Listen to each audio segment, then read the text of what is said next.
Olivia Hart smoothed her vintage lilac dress one final time as she entered the grand ballroom of Raven's Estate Hotel. Crystal chandeliers cast warm golden light over women draped in silk and men in perfectly tailored tuxedos. She clutched her small purse tighter, feeling the familiar knot in her stomach that came with entering rooms where she didn't belong. Emily had begged her to come. "You'll love it," her childhood friend had promised. "And I won't know a soul if you're not there as one of the bridesmaids."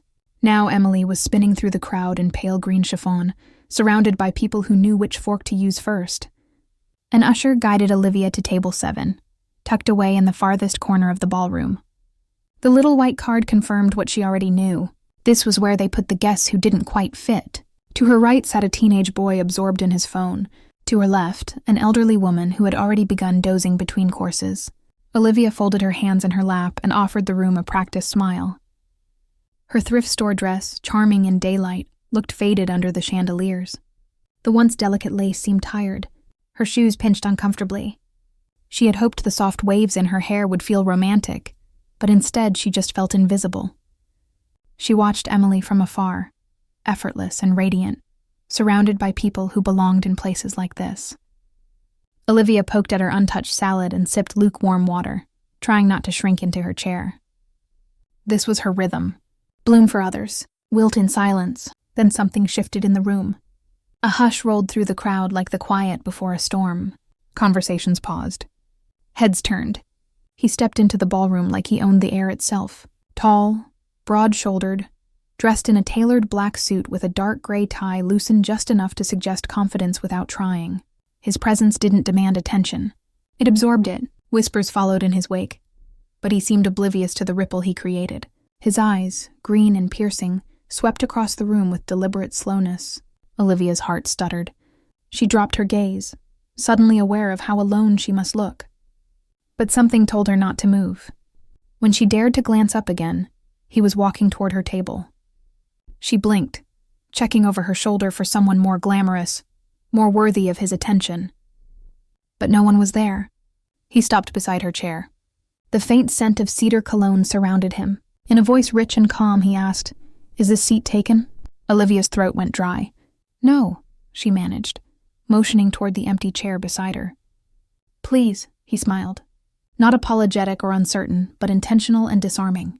Then he sat at table 7 with her, and everything changed. "I'm Ethan," he said simply, extending his hand. She took it, feeling the warmth of his fingers. "Olivia. Nice to meet you." The way he said her name made it sound important. "I was late," he said, settling into his chair. Needed an escape route from the madness. From relatives who think marriage is a finish line. From women trying to match me with their daughters. This table seemed calm. Olivia raised an eyebrow. He chose the misfit table on purpose. He leaned in conspiratorially. The best stories usually start at the wrong tables. Something in her chest stirred. Not nerves, but the first flicker of being truly seen. Their conversation flowed like water finding its course.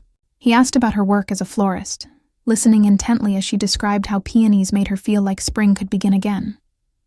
He told her about getting lost in the Scottish Highlands and sharing tea with a shepherd's wife. They laughed about awkward wedding toasts and admitted they'd both nearly left early. "Can I ask you something?" Ethan said during a comfortable pause. "Sure." "Do you always sit at corner tables and make the rest of the room look like it's missing something?" She blushed, startled. "You don't even know me." "I'm trying to," he said simply. "But I'm already glad I came late." A waiter approached discreetly, whispering, "Mr. Montgomery, the family is asking." Ethan lifted a hand. "Tell them I'm exactly where I want to be." Olivia's mind reeled slightly. Montgomery. She'd heard that name before. Seen it on billboards and headlines. "That explains the perfectly fitted tux," she said carefully. "I run a company. Few, actually. Tech, real estate, investments," he shrugged. "Boring stuff, really. I prefer when people don't know. It's exhausting being seen for your bank account." She looked at him truly then, recognizing the quiet loneliness behind his polished confidence. "Well, you're safe at table 7, she said. "Here, you're just the guy who likes orchids." He chuckled, something softening in his expression. "Good, I needed that." The lighting shifted as the bride and groom took the floor for their first dance.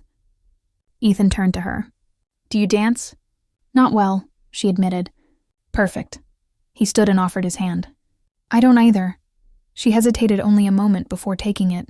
As they moved to the floor, his hand found the small of her back. They swayed slowly, neither trying to impress, just existing in the moment. The chandeliers blurred above them.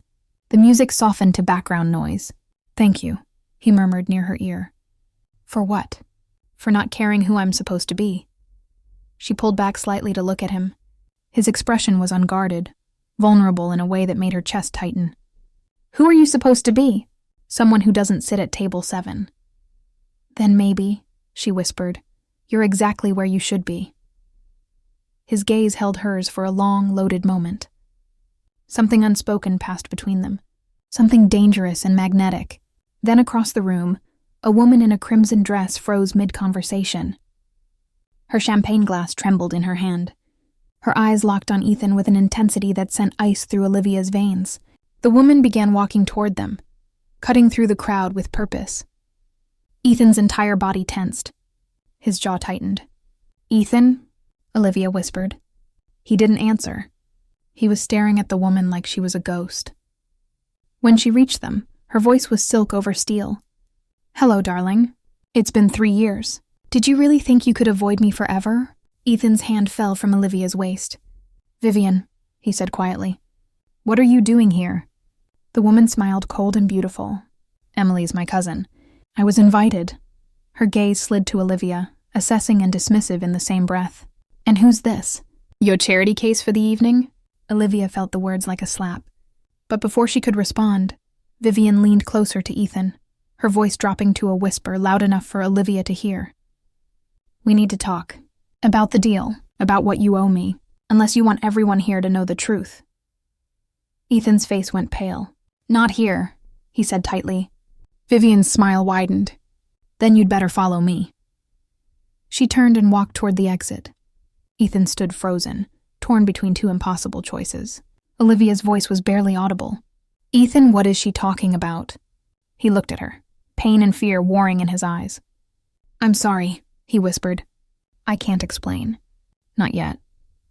Then he turned and followed Vivian out of the ballroom, leaving Olivia standing alone on the dance floor, the music still playing, the world spinning without her. Olivia stood motionless on the dance floor, surrounded by couples swaying to music that suddenly felt too loud. The warmth of Ethan's hand on her waist still lingered like a phantom touch. She forced herself to move, to walk back to table 7 before anyone noticed the girl who'd been left behind. But Emily noticed. She appeared at Olivia's side, her face flushed from dancing. Was that Ethan Montgomery? Oh my God, Liv, do you know who he is? I'm starting to think I don't. Emily's expression shifted to concern. What happened? I don't know. Some woman named Vivian showed up and he just left with her. Vivian? Emily's voice dropped. She's my cousin. She's also Ethan's ex-fiancée. It ended badly. Really badly. The words hit Olivia like cold water. He didn't mention her. He wouldn't. No one talks about it. Something happened 3 years ago. Some kind of business deal that went wrong. Rumor is she destroyed half his reputation overnight. Emily squeezed her hand. I'm sorry, Liv. I didn't know she'd be here. Olivia forced a smile. It's fine. We just met. It doesn't matter, but it did. And they both knew it.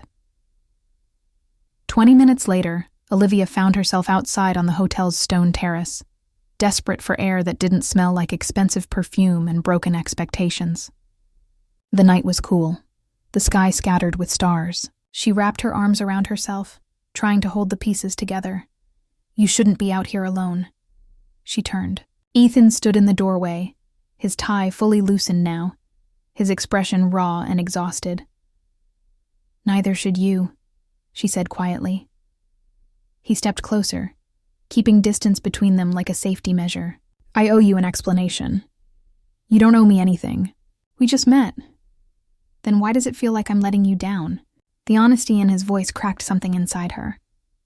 She looked at him directly. Who is she, Ethan? Someone I used to love. Someone who nearly destroyed me. And now? Now she's blackmailing me.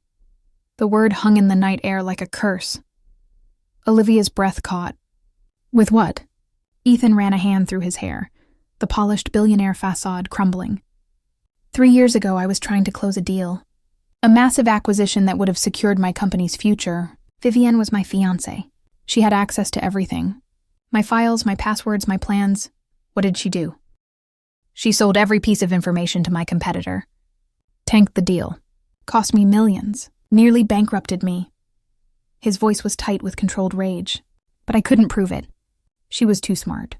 Covered her tracks. And when I confronted her, she left, disappeared. Then why is she here? Because she kept something. Evidence. Documents that could implicate me in fraud I didn't commit. She fabricated them, but they look real. Real enough to destroy what's left of my reputation. He looked at her with hollow eyes. She wants money. A lot of it. And if I don't pay, she'll release everything. Olivia felt the weight of his confession settle between them. Why are you telling me this? Because you deserve to know why I'm about to disappear from your life. What? I have 48 hours to get her the money. If I can't, she goes public. My company collapses. My family's name gets dragged through every headline, and anyone associated with me gets caught in the wreckage. His voice softened. I won't do that to you. You think I care about your money or your reputation? You should. Well, I don't. She stepped closer, anger rising in her chest. What I care about is that you're letting her win. Again. You don't understand. Then make me understand. He stared at her, something fierce and desperate flickering in his eyes. Why do you even care? You don't know me? Maybe not. But I know what it's like to feel invisible, to sit at the wrong table, to be underestimated. Her voice shook. And I know that man I met tonight wasn't pretending. He was real.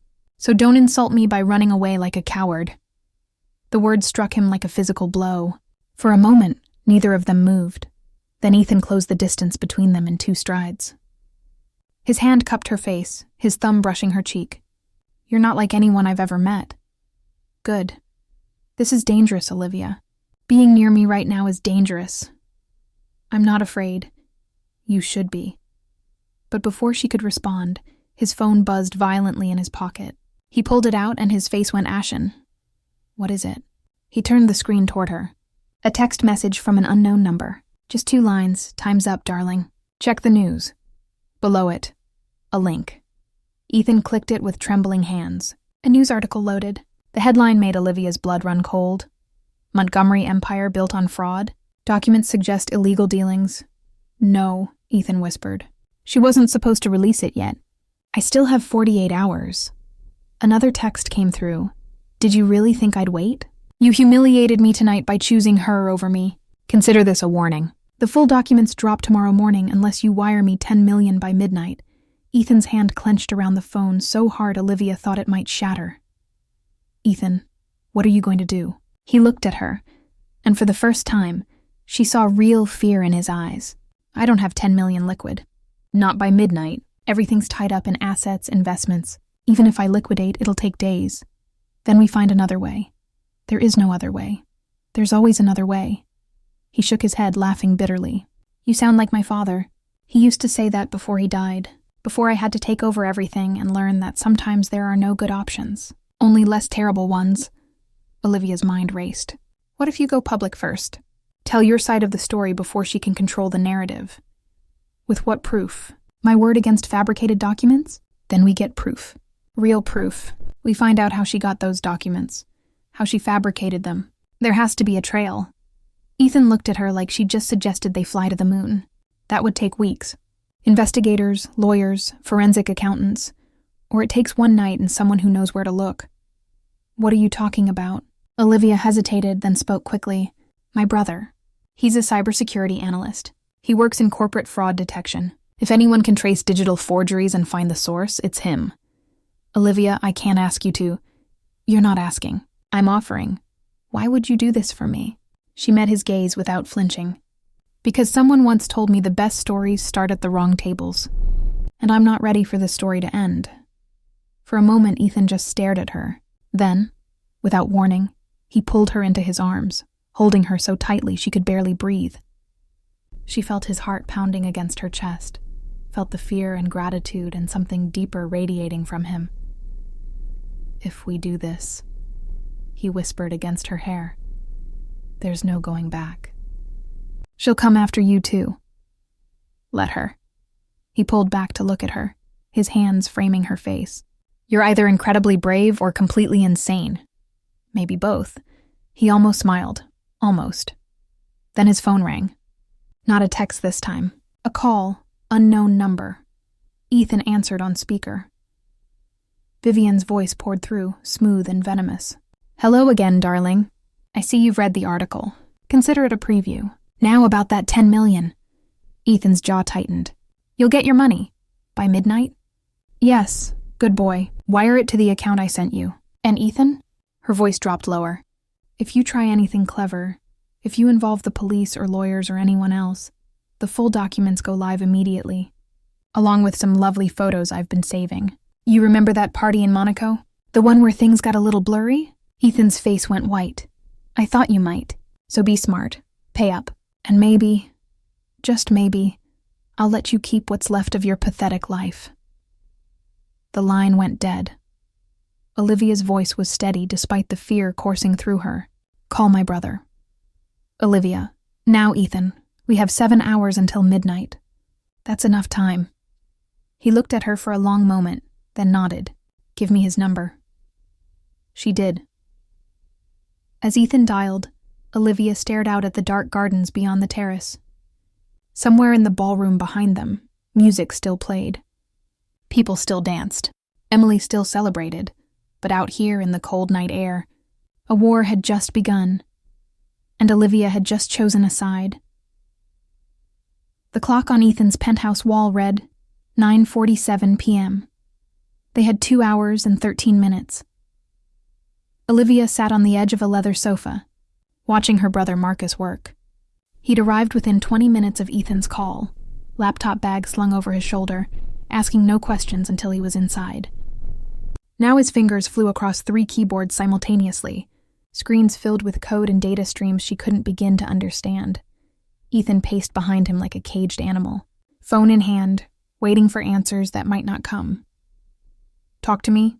"Marcus," Ethan said, his voice tight. Marcus didn't look up. "The documents are good. Really good. Whoever made these knew what they were doing. Bank statements, wire transfers, emails. They match your digital signature, your authentication patterns, everything. But they're fake." "Oh, they're definitely fake. But proving it in 2 hours?" Marcus shook his head.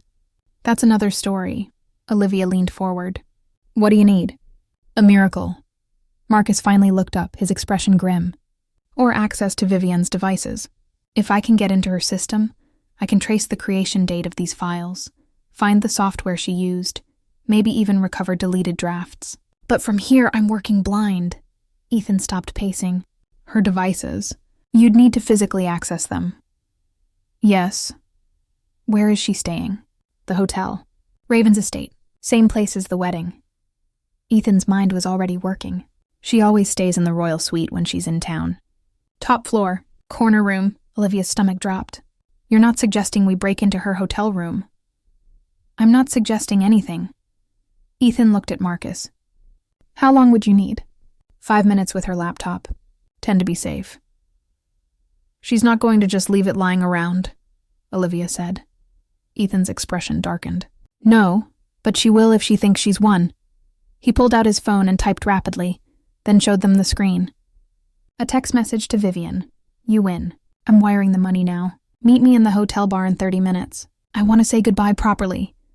"You're going to distract her," Marcus said, understanding immediately. "While you get into her room." Ethan looked at Olivia. "You'll go with him." 2 people look less suspicious than 1. "Ethan, this is insane. This is the only option we have." His eyes locked on hers. "Unless you want to walk away, I wouldn't blame you." Olivia thought of table 7, of his hand on her waist, of the way he'd chosen her over everyone else in that ballroom. "I'm not walking away." Marcus stood, closing his laptops. "Then we need to move. Now." 23 minutes later, Olivia and Marcus stood in the empty hallway outside the royal suite. Her heart hammered so hard she thought it might crack a rib. Marcus had already bypassed the electronic lock using a device that looked like something from a spy movie. The door stood open just an inch. Last chance to back out. Marcus whispered. Just go. They slipped inside. The suite was exactly what Olivia expected. Luxurious, pristine, dripping with wealth. Floor-to-ceiling windows overlooked the city. A bottle of champagne sat half-empty on the glass coffee table. And there, on the desk near the window, was Vivian's laptop. Marcus moved toward it immediately, powering it on. She doesn't have a password. Amateur mistake. Or arrogance, Olivia muttered, keeping watch by the door. Same thing. His fingers flew across the keys. File directories opened and closed. Lines of code scrolled past. Olivia checked her watch. 3 minutes, 4, 5. Marcus. Almost there. I'm downloading everything. Her emails, her cloud storage, file metadata. This is gold, Liv. This is exactly what we need. How much longer? 2 minutes, Olivia's phone buzzed. A text from Ethan. She's getting suspicious. Stall if you need more time. Before Olivia could respond, she heard footsteps in the hallway. Female voices, laughing.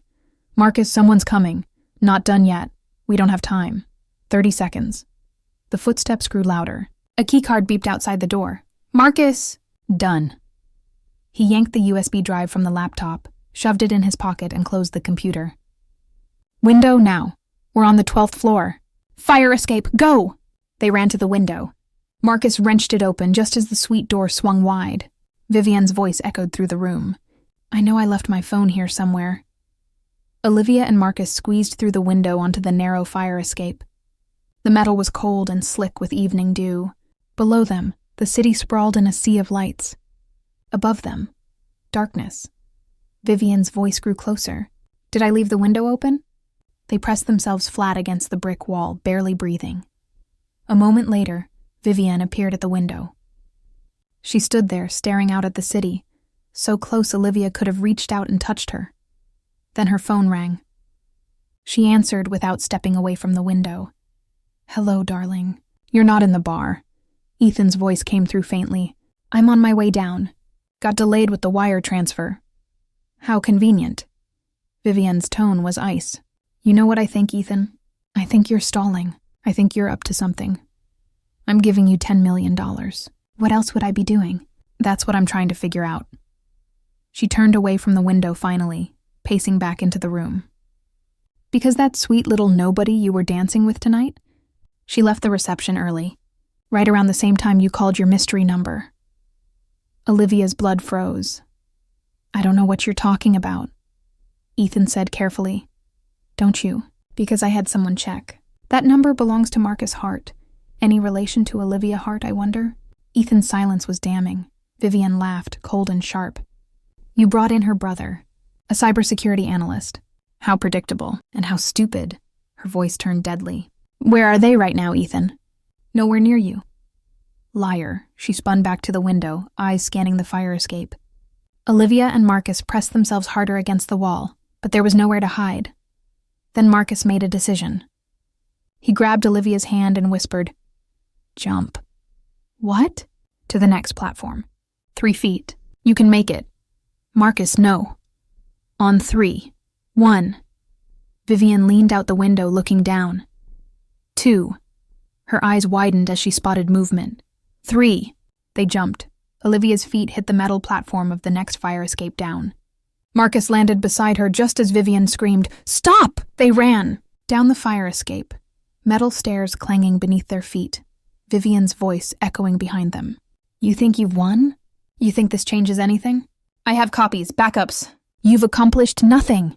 But Marcus was smiling as they hit the ground and sprinted into the shadows of the parking garage. She's wrong, he said breathlessly. We got everything. Every file, every timestamp, every digital fingerprint. Olivia's phone rang. Ethan, are you okay? We're fine, we got it. Marcus got everything. Then get back here. Now. We have 40 minutes to prove our case before midnight. They ran. Back at the penthouse, Marcus plugged the USB drive into his system and began pulling up files. Ethan and Olivia stood behind him, watching proof of Vivian's fabrication materialize on screen after screen. Here, Marcus said, pointing. This document was created 2 months ago, but it's backdated to 3 years. Same with this one. And this one. All of them created in the last 60 days using photo editing software and PDF manipulation tools. Can you prove it in court? Ethan asked. I can prove it anywhere. This is forensic evidence. Undeniable. Olivia felt relief flood through her. We did it. But Ethan's expression remained dark. She said she has backups. She might. But it doesn't matter. Once we prove these are forgeries, anything else she releases will be questioned too. Her credibility is destroyed. Ethan pulled out his phone. Then let's destroy it, he called Vivian. She answered on the first ring. Did you really think you could outmaneuver me, Ethan? Actually, yes. Check your email. There was a pause, the sound of clicking. Then Vivian's voice, venomous and shaking, came back on the line. What is this? That's called evidence, Vivian. Forensic proof that every document you fabricated was created within the last 2 months. Timestamps, software metadata, digital signatures, all of it traceable back to your devices. You broke into my room. You blackmailed me. I think we're even. You can't prove anything. I already have. That email includes a full forensic report that I'm sending to every major news outlet, the SEC, and the district attorney's office in exactly 5 minutes. Unless what? Unless you disappear. Tonight. Permanently. Delete everything. Leave the country. Never contact me again. The silence on the other end was deafening. Then Vivian's voice came back, barely controlled. You're making a mistake. The only mistake I made was ever trusting you. This isn't over, Ethan. Yes, he said quietly. It is. He ended the call. The clock struck midnight. Marcus began typing, preparing to send the evidence to authorities. Olivia watched Ethan, seeing the weight lift from his shoulders inch by inch. It's done, Marcus said finally. Everything's filed, documented. If she tries anything now, she's the one who goes to prison. Ethan turned to Olivia, his expression raw with emotion. You saved me. We saved each other. He crossed the room to her, his hands gentle as they cupped her face. I don't know how to thank you. You don't have to. I do. You risked everything for someone you barely know. I know enough. He kissed her then, soft at first, then deeper, full of relief and gratitude and something neither of them was ready to name. When they finally broke apart, Marcus cleared his throat awkwardly. I'm just going to go. Call me if you need anything. Or don't. Please don't. He left, pulling the door shut behind him. Olivia and Ethan stood in the quiet penthouse, the city lights glittering beyond the windows. What happens now? She asked softly. Now, Ethan said, brushing a strand of hair from her face. We figure out what this is between us. Because I'm not ready to let you go. Neither am I. He smiled, genuine and unguarded. Then stay, tonight, tomorrow, as long as you want. She nodded, letting him pull her close. But as she rested her head against his chest, listening to his heartbeat slow, she didn't see the notification that lit up his phone on the table behind them. A message from an unknown number. Well played, Montgomery. But you forgot something. I always have a backup plan, and this one involves her. Sleep well. The message sat unread as Ethan held Olivia tighter, unaware that the battle they thought they'd won was far from over. Morning light filtered through the penthouse windows, warm and golden. Olivia woke tangled in Egyptian cotton sheets, Ethan's arm draped across her waist. For a moment, everything felt impossibly perfect, like the world had rearranged itself overnight into something beautiful. Then Ethan's phone started ringing. He stirred, reaching for it groggily. The moment he saw the caller ID, his entire body went rigid. Who is it? Olivia asked, propping herself up on one elbow. My lawyer, he answered. David, it's 6 a.m. The voice on the other end was frantic, words tumbling over each other too fast for Olivia to make out. But she watched Ethan's face drain of color, watched his hand tighten on the phone until his knuckles went white. When? His voice was barely audible. How bad? More frantic words. I'll be there in 20 minutes. He ended the call and sat motionless on the edge of the bed, head in his hands. Ethan, what happened? She didn't disappear. His voice was hollow. Vivian didn't run. She escalated. What do you mean? Last night while we were sleeping, she released everything anyway. Not the fabricated fraud documents. Something worse. He turned to look at Olivia, and she saw real fear in his eyes. Photos, videos from 3 years ago. The Monaco party. Worse, a private event. Things I don't even remember clearly because I was drugged. His hands shook. She filmed me. Compromising situations. Made it look like I was involved in illegal activities. In things I would never do. Olivia's stomach dropped. Can you prove you were drugged? 3 years later? No. And even if I could, the damage is done. The videos are everywhere. News outlets, social media, everywhere. What do they show? Ethan's voice cracked. Enough to destroy me. Enough to make people believe I'm everything she says I am. Olivia grabbed his hand. Then we fight back. We show the forensic evidence, prove she fabricated the documents, cast doubt on everything. It won't matter. He pulled away, standing and pacing.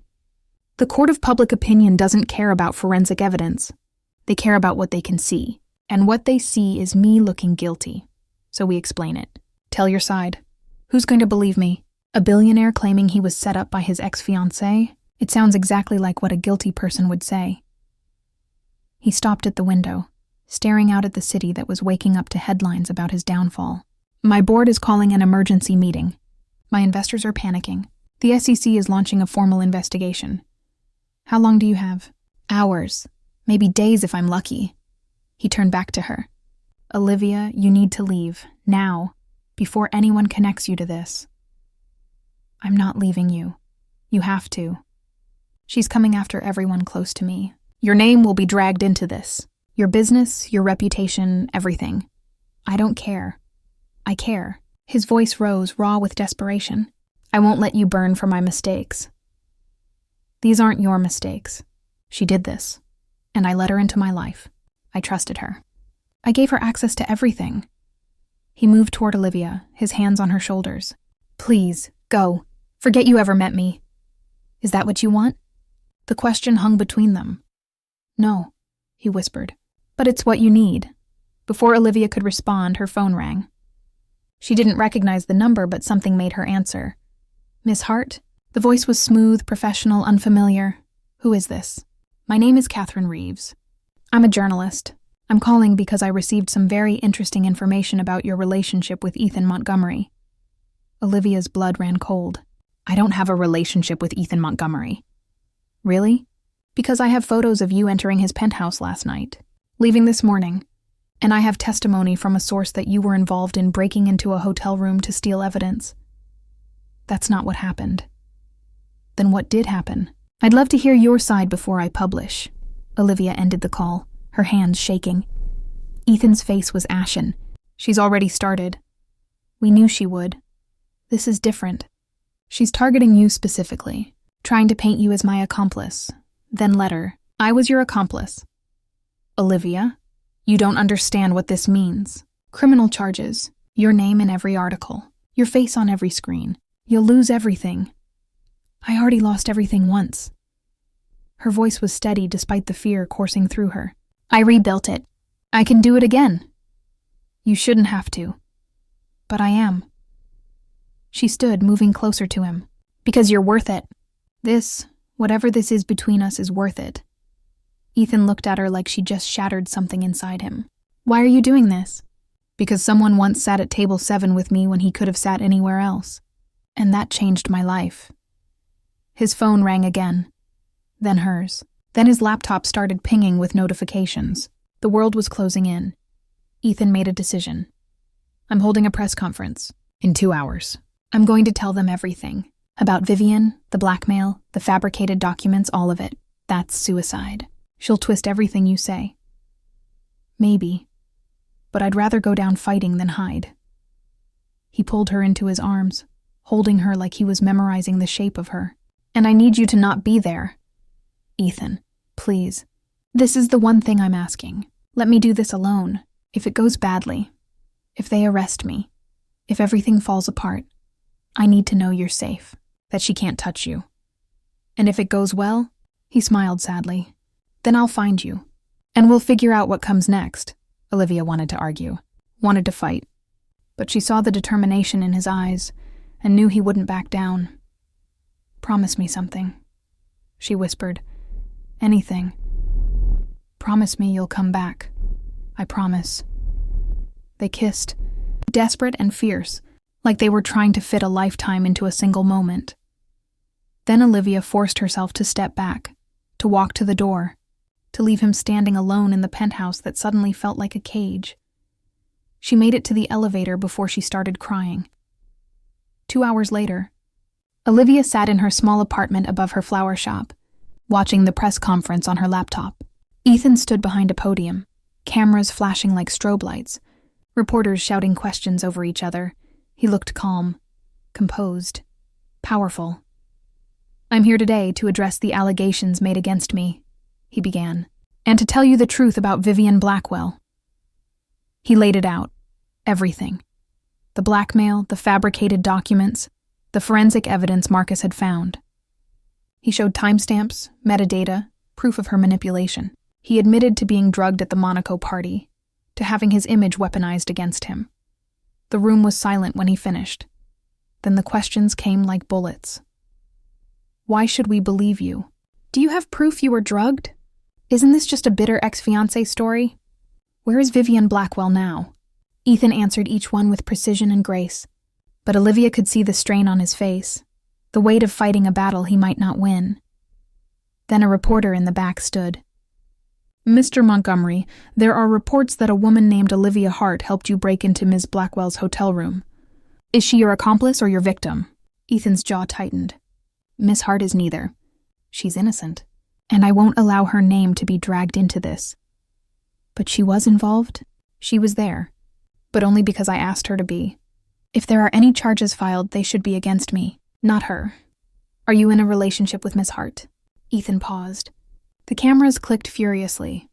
"That's not relevant to this conference. But it is relevant to your credibility. Are you using this woman as a pawn in your war with Ms. Blackwell?" "No." His voice was steel. "Olivia Hart is the most genuine person I've ever met. And she deserves better than to have her name weaponized by people who don't know her." Olivia's breath caught.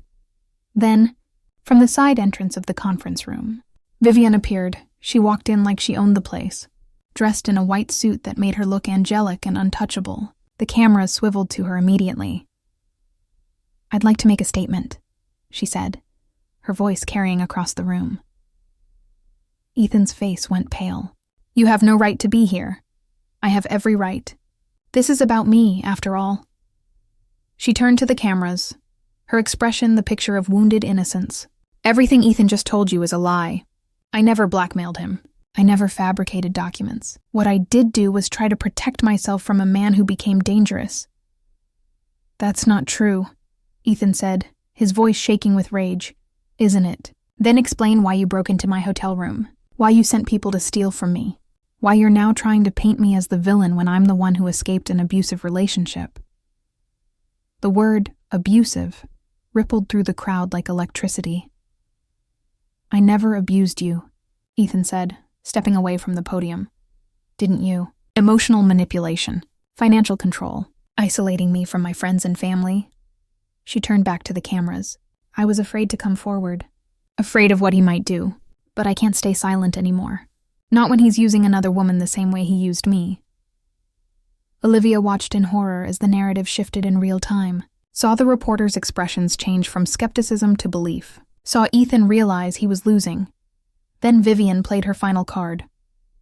"I have recordings," she said. "Conversations between Ethan and me where he threatened me. Said he'd destroy me if I ever left. I'd be happy to share them with any investigative journalists who want the truth." The room erupted. Ethan stood frozen, trapped in the spotlight, his entire world crumbling around him, and Olivia made a choice. She grabbed her coat and ran out the door. The press conference venue was 15 minutes away. She made it in 10, pushing through the crowd of reporters and cameras until she reached the entrance. Security tried to stop her. "I need to get inside. No unauthorized personnel. My name is Olivia Hart. I'm the woman they're talking about. Let me through." The security guard hesitated, then spoke into his radio. A moment later, someone opened the door. Olivia walked into the press conference and straight up to the podium. The room went silent. Ethan stared at her in shock. "What are you doing?" She took the microphone. "My name is Olivia Hart, and I'm the woman Ethan Montgomery supposedly used as a pawn. She looked directly at Vivian. But that's not what happened. So let me tell you what did. Vivian's confident expression flickered. Olivia told them everything.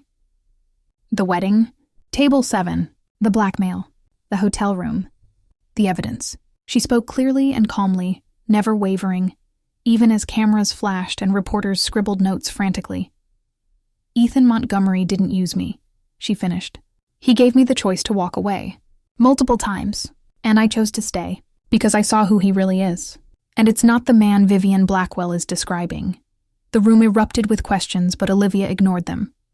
She turned to Ethan. You promised you'd come back, she said softly. But I decided I wasn't going to wait. He looked at her like she'd just rewritten the entire universe. Then Vivian's voice cut through the chaos.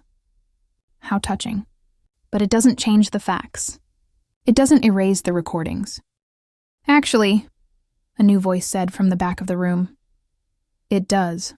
Marcus walked in, laptop in hand. Those recordings Ms. Blackwell mentioned? They're edited, spliced together from multiple conversations. I can prove it. He held up a USB drive. Everything's here. Full audio files. Timestamps. Proof of manipulation. Vivian's face went white. You're lying, she said, but her voice shook. Try me. The journalist surged forward, demanding to see the evidence. In the chaos, Vivian turned and tried to leave. But 2 police officers were already waiting by the exit. Vivian Blackwell? One of them said. We have a warrant for your arrest. Charges include blackmail, extortion, and fraud. She looked back at Ethan one final time, hatred and defeat warring in her eyes. This isn't over. Yes, Ethan said quietly.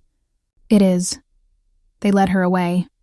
The press conference dissolved into chaos, but Olivia and Ethan stood together in the center of it all, holding each other like anchors in a storm. You didn't have to do that, he whispered. Yes, she said. I did. Why? Because some things are worth the sacrifice. He kissed her forehead, her cheeks, her lips. I love you, he said, the words tumbling out like they'd been trapped too long. I know it's too soon. I know we barely know each other, but I love you. I love you too. And in that moment, surrounded by cameras and chaos and the ruins of Vivian's empire, it felt like the beginning of something real. 3 months later, Olivia stood in the greenhouse behind her flower shop, her hands deep in rich soil, coaxing life from bulbs that would bloom in spring. The late afternoon sun cast golden light through the glass panels, warming her skin. She'd just finished arranging a wedding order when she heard the bell above the shop door chime. She didn't need to look up to know it was him. You're late, she called out. Smiling, Ethan appeared in the greenhouse doorway, still in his suit from work, tie loosened the way she loved. Meeting ran long. Investors wanted reassurance that the company was stable. And is it? Getting there. He crossed to her, wrapping his arms around her waist from behind. It turns out nearly being destroyed by your ex-fiancé makes for a compelling redemption story. Stock prices are up. Board is happy. Media has moved on to the next scandal. Olivia leaned back against him. Vivian? Trial's set for next month. Her lawyers are trying to negotiate a plea deal, but the DA isn't budging. She's looking at 5 to 10 years. Do you feel bad for her? Ethan was quiet for a moment. I feel sad. For who she used to be. For what she could have been if she'd made different choices. But no, I don't feel bad about the consequences. She earned them. Olivia turned in his arms to face him. Have you decided about the interview? The question hung between them. A major news program had requested an exclusive sit-down interview with both of them. The story of the billionaire, the blackmail, and the woman who saved him. It would be good publicity, good for business, good for closing that chapter publicly. But it would also mean reliving everything, opening old wounds, letting the world back into something that felt precious and private. I want to say yes, Ethan said carefully. For the company. For closure. But only if you're okay with it. Are you asking my permission or my opinion? Both, Olivia considered it. 3 months ago, she would have said no without hesitation. Would have hidden from the cameras, from the attention, from the judgment. But something had shifted in her. Standing at that podium telling her truth, she'd found a strength she didn't know she had. I'll do it, she said. On one condition. Name it. We tell the whole truth. Not the sanitized version, not the fairy tale. The messy, complicated, morally gray truth. Ethan's expression softened. Deal. They sealed it with a kiss, soft and familiar, and full of unspoken promises. Later that evening, they sat on the rooftop terrace of Ethan's penthouse, the city spread out below them like a field of stars. Olivia was curled into his side, a blanket wrapped around them both, wine glasses forgotten on the table. "Can I tell you something?" Ethan said quietly. "Always. Sometimes I still can't believe you're real." "That you chose this. Chose me. You chose me first," she reminded him. "Table 7, remember? Best decision I ever made. Even with everything that came after?" "Especially because of everything that came after." He shifted to look at her. "You could have walked away 100 times. Should have, probably, but you didn't. Neither did you. I couldn't." His voice dropped lower. "From the moment you looked at me at that table like I was just a person and not a name or a bank account, I was done for." Olivia felt tears prick her eyes. "I was terrified, you know, that night, sitting there alone feeling invisible, and then you appeared and suddenly I wasn't invisible anymore. You were never invisible, Olivia. The world was just looking in the wrong direction." She kissed him then, pouring 3 months of love and fear and gratitude into it. When they finally broke apart, both breathless, Ethan reached into his pocket. "I have something for you." Olivia's heart stuttered. "Ethan, it's not what you think. Not yet anyway." He pulled out a small velvet box, but it was the wrong shape for a ring. "Open it." Inside was a delicate gold bracelet with a single charm, a tiny table with the number 7 engraved on it. "So you never forget where we started," he said softly. Olivia's vision blurred with tears. "Help me put it on?" He fastened it around her wrist with gentle fingers. She held it up to the light, watching it catch the glow of the city below. "I love it. I love you. I love you too." They sat in comfortable silence for a while, just existing in each other's presence. Then Olivia spoke, her voice thoughtful. "Do you ever wonder what would have happened if you'd sat somewhere else that night? If you'd chosen table 1 instead of table 7? "Every day," Ethan admitted. "And every day I'm grateful I didn't." "Me too. Why do you ask?" "Because I've been thinking about choices. How one decision can change everything. How we're all just one choice away from a completely different life. And I think we make our own fate. You chose table 7. I chose to stay when you asked me to leave. We both chose to fight instead of run. Those choices made us who we are now." Ethan pulled her closer. "Who are we now?" Olivia thought about it.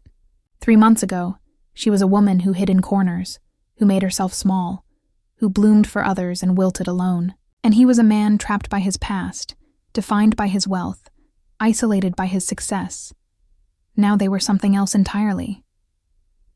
"We're people who found each other," she said finally, "in the wrong place at the right time. And we're choosing each other every day." "I like that answer." "Good. Because I'm not done choosing you." "How long are we talking? Weeks? Months?"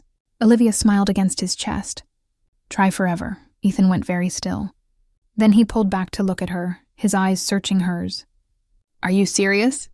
"I've never been more serious about anything in my life." "Olivia Hart, are you proposing to me?" "Maybe. Is that a problem?" "That depends." "Are you sure? Because I come with baggage. Legal battles and media scrutiny and ex-fiancés in prison. And I come with a tiny flower shop, a mountain of student debt, and a brother who will never let you forget he saved your life." "Sounds perfect." "It really does." Ethan laughed, the sound rich and genuine and full of joy. "Then yes, to whatever you're asking. To forever. To all of it. Even though I didn't have a ring?" "I don't need a ring. I just need you." They kissed again, and this time it felt like sealing a vow, like promising each other something bigger than words could hold. When they finally went inside, the city still glittering behind them, Olivia felt something settle in her chest. Not the nervous flutter of new love, but the steady, certain beat of something built to last. The next morning, she woke to find Ethan already up, standing by the window with his phone pressed to his ear. His voice was low and serious. "Yes, I understand. When?" All right, I'll be there. He ended the call and turned to find Olivia watching him. Everything okay? She asked. That was Vivian's lawyer. She wants to talk. Just me. Before the trial? Olivia sat up, pulling the sheet around herself. Are you going to go? I don't know. Part of me thinks there's nothing left to say, but another part thinks maybe closure requires one final conversation. What do you want to do? I want your opinion, Olivia thought carefully. I think you should go. Not for her, for you. So you can look her in the eye one last time and know you don't owe her anything. Not your guilt, not your anger, not your fear. Ethan nodded slowly. You're right. I'll go. Want company? No. This is something I need to do alone. He crossed to the bed, sitting beside her. But knowing you're here waiting, that makes it possible. 2 hours later, Ethan sat across from Vivian in a private meeting room at the detention center. She looked smaller somehow, stripped of her designer clothes and perfect makeup. But her eyes were the same. Sharp, calculating, unrepentant. You came, she said. You asked. I wasn't sure you would. What do you want, Vivian? She leaned back in her chair, studying him. To understand. How you won. I had everything planned perfectly. Every contingency, every backup, every angle covered. Except one. What? You didn't account for someone who would help me without wanting anything in return. Vivian laughed, bitter and hollow. You mean your little flower girl? How touching. Her name is Olivia. I know her name. I know everything about her. Small-town girl with big dreams. Student debt. Dead-end job. She saw you as her ticket out. You're wrong. Am I? Or are you just too in love to see it? Ethan stood. I came here because I thought maybe, somewhere under all the manipulation and bitterness, there was still a piece of the woman I used to know.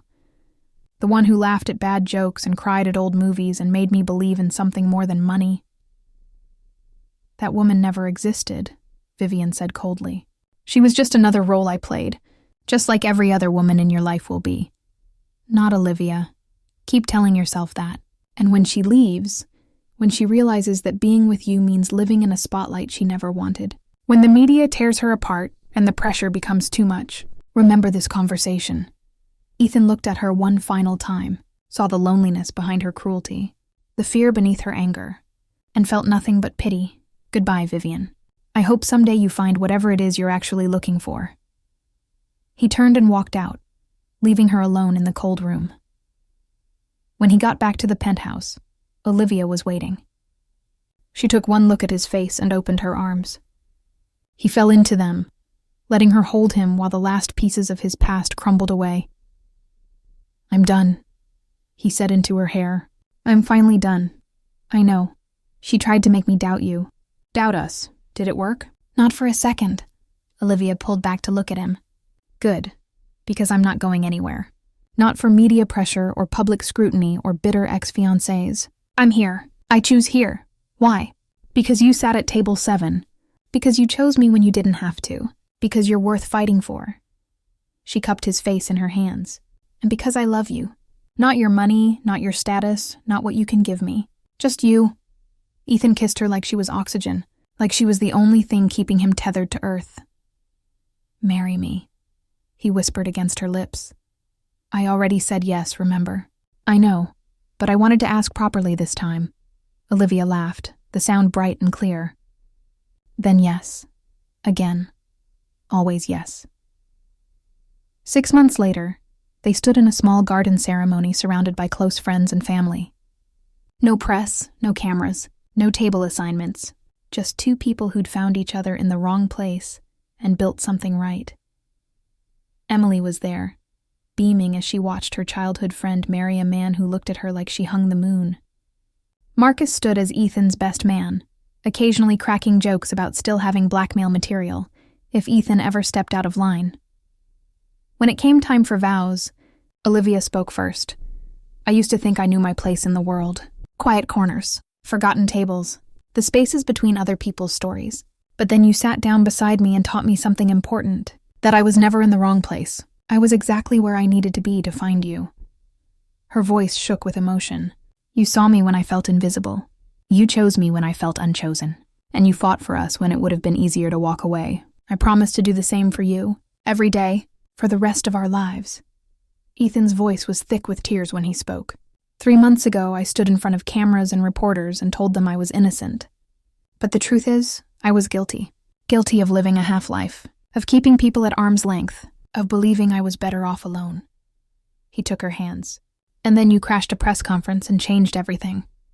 You taught me that love isn't about protection or control. It's about trust, about choosing someone every day, even when it's hard. Especially when it's hard. I choose you, Olivia. Today and every day after." They exchanged rings, simple gold bands engraved with the number 7. And when the officiant pronounced them married, when they kissed as husband and wife, it felt like the ending of one story and the beginning of another. The reception was held in the greenhouse of Olivia's flower shop. Fairy lights strung between flowering vines, tables set with peonies and orchids, no assigned seating. Just people gathering where they wanted, with who they wanted. Ethan and Olivia danced their first dance surrounded by blooms and laughter and love. "Happy?" he asked, spinning her gently, deliriously. "Even though this isn't the grand ballroom? Especially because it's not the grand ballroom." She looked up at him. "This is real. This is us. This is perfect. I love you, Mrs. Montgomery. I love you too." As the night wore on, as guests danced and ate and celebrated, Olivia found herself standing alone for a moment on the edge of the greenhouse, looking in at the party she'd built, at the life she'd created, at the man she'd married. Emily appeared beside her, 2 glasses of champagne in hand. "You okay?" "More than okay. I'm glad. You deserve this. Thank you. For begging me to come to that wedding. For putting me at table 7. Emily laughed. "That wasn't me. That was the venue coordinator. I wanted you at the main table." Olivia froze. "What?" "Yeah, there was a mix-up with the seating chart. You were supposed to be with the bridesmaids, but someone accidentally marked you for table 7 instead." Emily shrugged. "Worked out though, didn't it?" Olivia stared at her friend, then at the party, then at Ethan, who was laughing with Marcus across the greenhouse. A mistake. A random error. A choice that wasn't really a choice at all. Fate, she realized. Or luck. Or whatever force in the universe decided that 2 broken people needed to find each other at the wrong table. She raised her glass to the sky, to chance, to the beautiful accident that had become her life. "Thank you," she whispered. Emily clinked her glass. "To table 7. To table 7. Ethan caught her eye from across the room and smiled. That same intentional, disarming smile from the night they met. And Olivia smiled back, knowing that whatever came next, whatever challenges or joys or ordinary moments life held, they would face it together. Not because they had to, because they chose to. Every single day. And that, she thought as Ethan crossed the greenhouse to pull her into his arms, was the most beautiful choice of all, the end.